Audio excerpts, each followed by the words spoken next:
Tonight, the picture coming out of Israel is serious enough without exaggeration. Missiles have struck Israeli cities, emergency crews have responded in multiple locations, and images from Reuters and AP show real damage in places including Tel Aviv and Bnei Brak.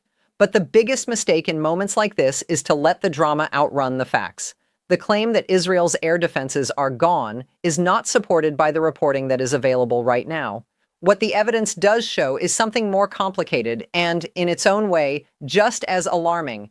Israel's layered defense is still intercepting many incoming threats, but some missiles are getting through, and even a small number of successful impacts can turn crowded urban streets into scenes of fire, debris, panic, and mass disruption. That is the real shock at the center of this story. For years, the public image of missile defense has been one of near total control. Radars tracking every launch, interceptors rising on command, and the sky itself turned into a shield. But wars do not obey promotional slogans. Under pressure, even advanced systems can be strained by repeated barrages, shifting launch patterns, and the sheer difficulty of stopping every projectile in real time.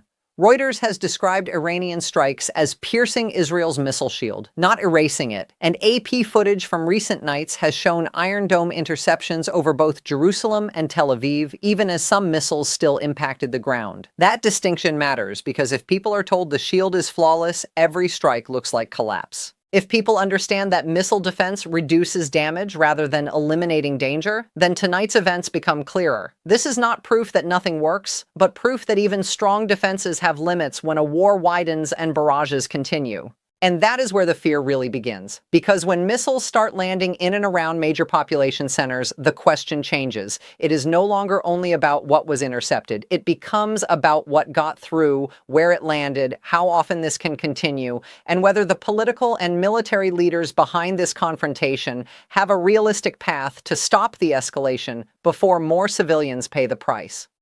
Reuters reported a missile hit on a residential building in Tel Aviv on February 28th. With emergency teams treating at least 20 injured people. Reuters' photo coverage has also shown damage in Bnei Brak, while AP has published images and updates showing civilian disruption, air raid warnings, and continuing retaliatory fire across Israel and the wider region. So the story is not that one side has achieved some clean, unstoppable breakthrough.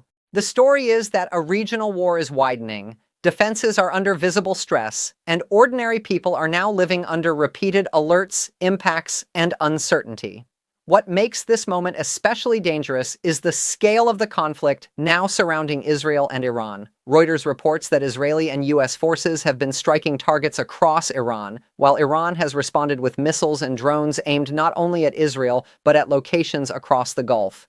AP reports that the violence has expanded into a much broader confrontation involving U.S. military action, attacks on Iranian military assets, threats to shipping, and fresh instability across the Middle East. In other words, what viewers are watching is not an isolated exchange or a single dramatic night. It is part of an active, fast-moving regional war in which every new volley creates pressure for another response, and every response risks pulling in more actors, more targets, and more civilians. So let's slow this down and look at what can actually be said with confidence. First, missiles from Iran have hit Israeli territory during this current round of fighting. Second, some of those strikes or their debris have caused civilian casualties and damage. Third, Israeli air defenses are still active and intercepting incoming threats, but they are not preventing every impact.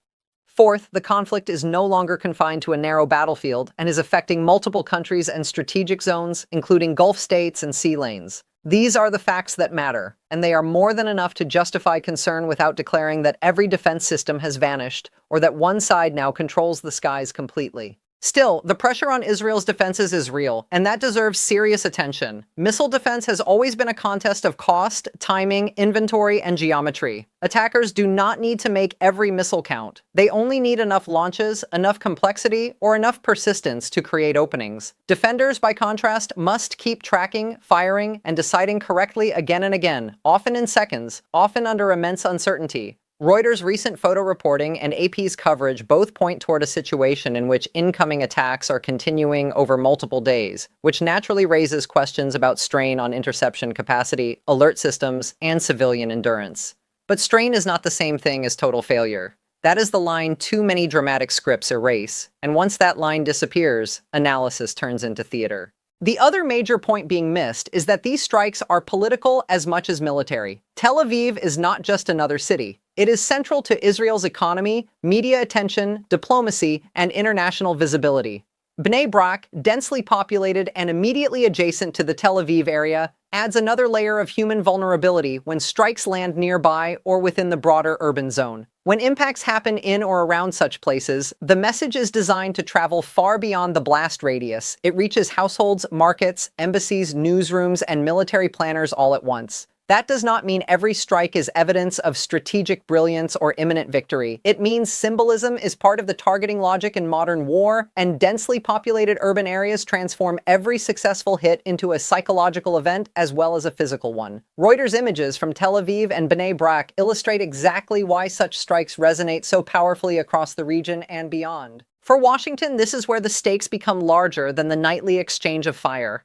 The United States has invested deeply in the idea that advanced military technology, intelligence, and coordination can shape the battlefield and contain escalation. But if the public keeps seeing images of impacts in Israeli cities, while US and Israeli forces continue operations against Iran, then the question becomes brutally simple. What is the end state, and how much risk is being accepted to reach it? Reuters reports that Israeli officials argue US and Israeli strikes have degraded Iran's capabilities, while AP reports the conflict has already widened dramatically and disrupted regional stability. Both things can be true at once. One side can lose assets and still retain the ability to strike back in ways that keep the crisis alive.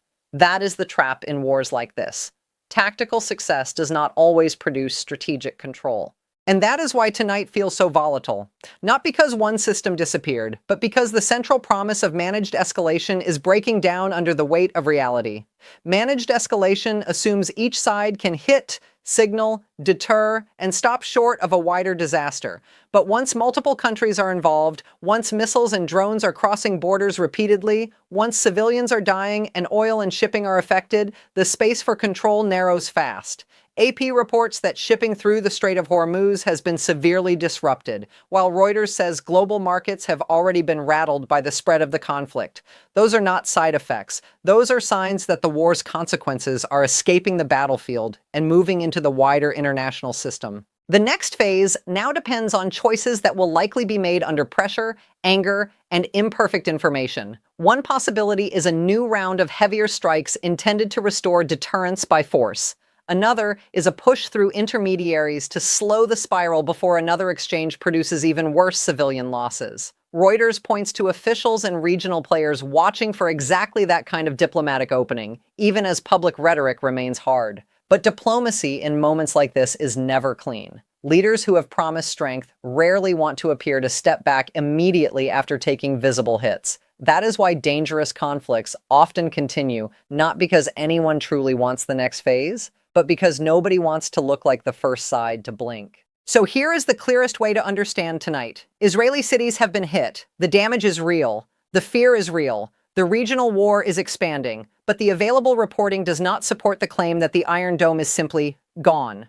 What it supports is a harsher and more credible reality. Defenses are still working, just not perfectly. Repeated barrages are exposing limits, and every missile that slips through has an outsized human and political impact. That is the truth people need if they want to understand what happens next.